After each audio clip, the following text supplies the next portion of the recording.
বন্ধুরা দেখেন আমার ভূমিকম্প উল্টাই ফেলাইছে সবকিছু উলটপালট করে সব দিয়েছে। চাপ দিয়ে আলহামদুলিল্লাহ আল্লাহ পাক সবাইকে হেফাজত আমার করুক। বাড়ি ঘর এটা একটা নদীর দোতলা আগে কি উল্টাই দিয়েছে দিছে। এটা কিসের নদীর এটা আমরা জানি না, আল্লাহ পাক ভালোই জানে। তারপরে আমরা হেদায়েত হয়ে যে আমরা দেখি ভালো যে হয়ে যাই। মানে প্রচন্ড আকারে সবাই নড়তেছে, সবার তবে জন্য ভালোবাসা তারপরে এবং বাইরে উপকার দৌড়াই করুক, গেছে, সবার ভালোবাসা। বাইরে বেরোনোর পর সবাই দেখি যে বিল্ডিং বেঁচে থাকবো। কাঁপতেছে তখন তাহলে পর্যন্ত। আমাদের আল্লাহ মানে এমন সব একটা দিকেই অবস্থা ভালো রাখবে। আমার গার ভিতরে এখনো বুঝতে পারছেন কাঁপতেছে বন্ধুরা?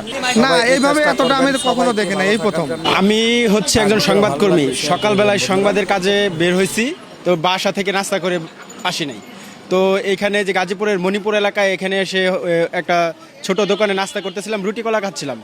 তো হঠাৎ করে দেখি হচ্ছে কাঁপাকাঁপি শুরু হয়ে গেছে। এই একেবারে নিচতলায় যে বসেছিলাম এখানে, মানে একটা বিল্ডিংয়ের নিচে, একটা বড় বাড়ির নিচে এখানে হচ্ছে দোকান, এখানে বসেছিলাম।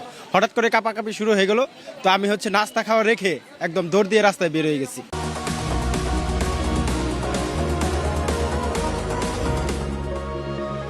এবং আমার সাথে আরো যারা লোকজন ছিল সবাই দৌড় দিয়ে হচ্ছে রাস্তায় বের হয়ে গেছে। এই হচ্ছে অবস্থা। আমি হচ্ছে ইতিপূর্বে বাংলাদেশে অনেক সময় ভূমিকম্প হয়েছে, কিন্তু এরকম ভূমিকম্প টের কখনো পাইনি।